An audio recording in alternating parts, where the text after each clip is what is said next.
बच्चों, आज का बहुत ही महत्वपूर्ण और आसान टॉपिक है विराम चिन्ह। विराम चिन्ह किसे कहते हैं, कहाँ लगते हैं, इनका क्या महत्व है, ये सब हम आपको बताएंगे।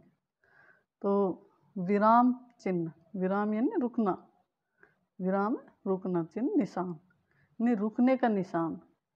देखिए, हम जब बोलते हैं तो कोई भी बात हम कहते हैं तो बीच बीच में कभी थोड़ा रुकते हैं, कभी थोड़ा ज़्यादा रुकते हैं, कभी जो है लहजा ऊपर नीचे करते हैं।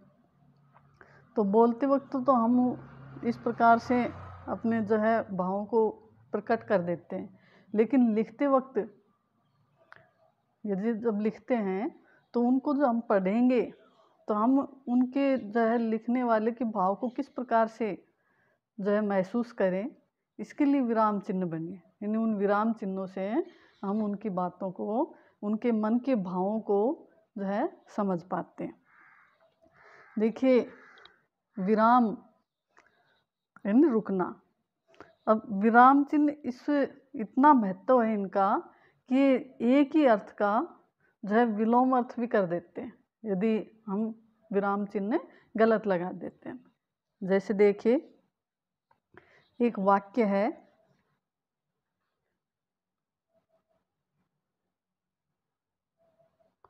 रोको मत जाने दो, रोको मत जाने दो। अब देखिए, इससे तो हम समझ ही नहीं पा रहे कि ये कहना क्या चाहता है। रोको मत जाने दो, इसके मन के जो है पढ़ तो लिया हमने, लेकिन जो है उसके मन के भावों को हम नहीं समझ पाए कि ये इस वाक्य के माध्यम से क्या कहना चाहता है। लेकिन यदि हम यहाँ पर विराम चिन्ह का प्रयोग करेंगे तो हम इसके जो भाव को आसानी से समझ जाएंगे। जैसे रोको मत जाने दो, अब हम इसको कैसे पढ़ेंगे? रोको मत जाने दो, यानी उसको रोक लो, जाने नहीं देना है। लेकिन यही वाक्य का विराम चिन्ह यदि हम दूसरी जगह लगा देते हैं तो इसका अर्थ उसका उल्टा हो जाएगा। अब देखिए, यहाँ लगा दिया हमने, तो अब क्या हो गया? रोको मत जाने दो, यानी उसको रोकना नहीं है, जाने दो। तो देखा विराम चिन्ह का कितना महत्व है। जो एक ही जो है वाक्य है, विराम चिन्ह लगाने से उसका अर्थ विपरीत भी हो जाता है। तो ये विराम चिन्ह के महत्व को आप समझ गए होंगे।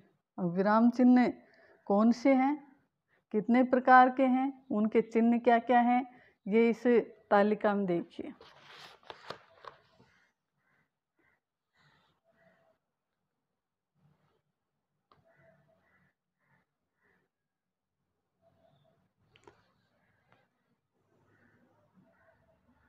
ये देखिए, हिंदी में मुख्यतः निम्नलिखित 12 विराम चिन्हों का प्रयोग किया जाता है। ठीक है, ये 6 विराम चिन्ह है। पूर्ण विराम, जिसे इंग्लिश में फुल स्टॉप बोलते हैं, ये पूर्ण विराम का चिन्ह है। ये अर्धविराम, इसका चिन्ह ये है अर्धविराम का। विस्मयवाचक चिन्ह, ये विस्मयवाचक चिन्ह है। निर्देशक, ये निर्देशक चिन्ह है। विवरण चिन्ह, ये विवरण चिन्ह है। लाघव या संक्षेप सूचक चिन्ह, ये लाघव या संक्षेप सूचक चिन्ह है। जैसे डॉक्टर को जो है लिखते वक्त हम डा के आगे ये चिन्ह लगा देते हैं, पूरा डॉक्टर पढ़ते हैं, तो ये लाघव या संक्षेप सूचक चिन्ह है।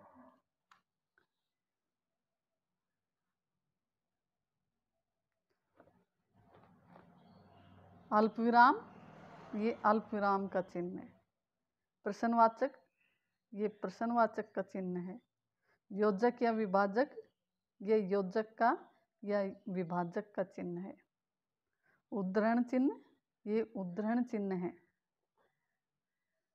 कोष्टक, ये कोष्टक चिन्ह है। हंस पद या त्रुटिपूर्वक चिन्ह, ये जो है ये हंस पद या त्रुटिपूर्वक चिन्ह, यानी लिखते समय जब हम किसी शब्द को भूल जाते हैं तो ये चिन्ह लगा करके हम उसको लिख देते हैं, तो ये त्रुटिपूरक चिन्ह कहलाता है। तो ये हो गई इसकी जो है विराम चिन्हों की तालिका। इनको चिन्हों के नाम देखें और इनके पहचान करें कौन सा चिन्ह किस प्रकार से आता है। ठीक है, अब देखिए अल्प विराम। सबसे पहले हम कौन सा चिन्ह पढ़ेंगे? अल्प विराम चिन्ह।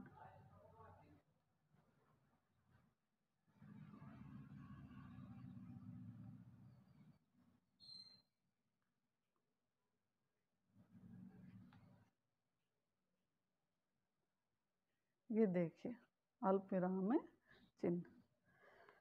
अल्प, अल्प यानी थोड़ा, विराम विश्राम करना, रुकना, नहीं जहाँ थोड़ी देर रुकना या ठहरना होता है वहाँ कौन सा चिन्ह आएगा?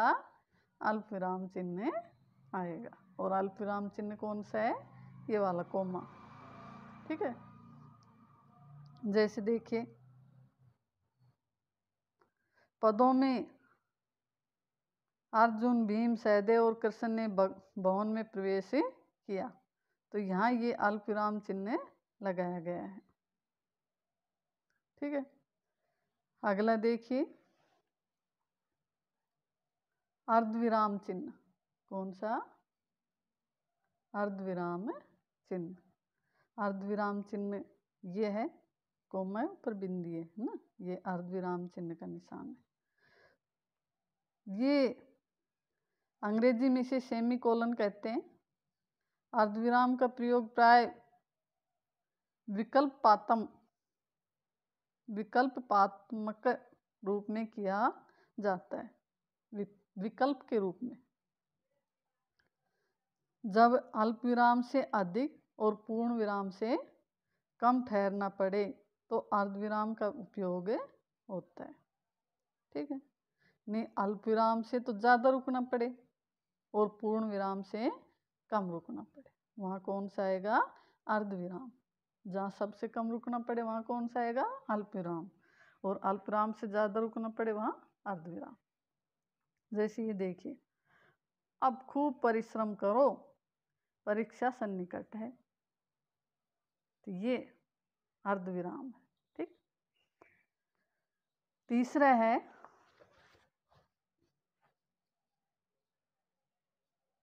पूर्ण विराम चिन्ह।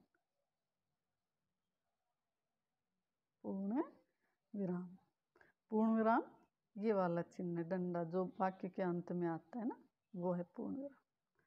पूर्ण विराम का अर्थ है पूरी तरह से विराम लेना, नहीं वाक्य पूरा हो जाता है, समाप्त हो जाता है तो पूरी तरह से रुक जाते हैं। अर्थात जब वाक्य पूर्णतः अपना अर्थ स्पष्ट कर देता है तो पूर्ण विराम का प्रयोग होता है, या जिस चिन्ह के प्रयोग करने से वाक्य के पूर्ण हो जाने का ज्ञान होता है उसे पूर्ण विराम चिन्ह कहते हैं।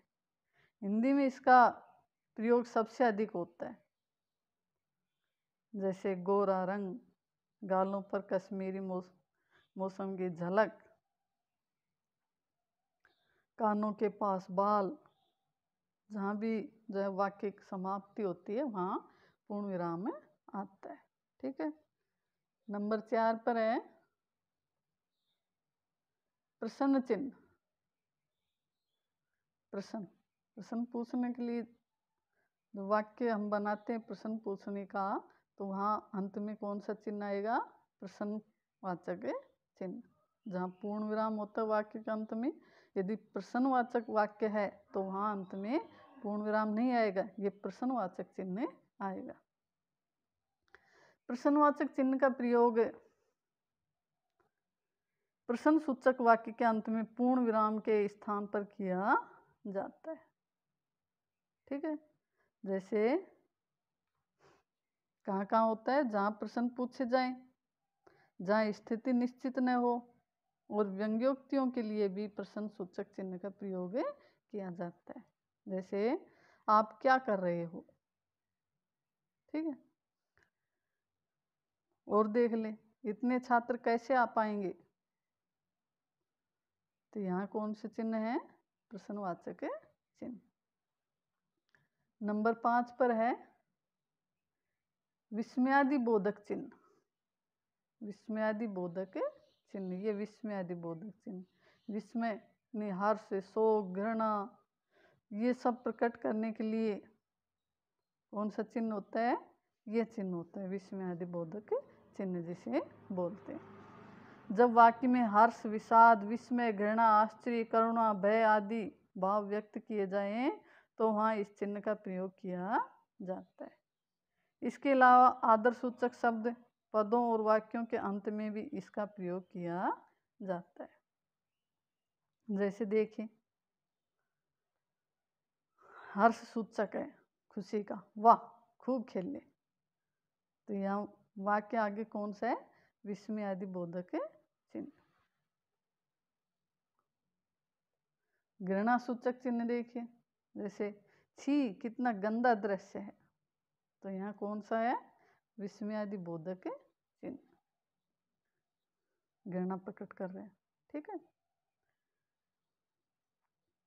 ये थे अपने विराम चिन्ह जो हमने आज पढ़े, आगे के अगले वीडियो में पढ़ेंगे। ठीक है बच्चों, थैंक यू, धन्यवाद।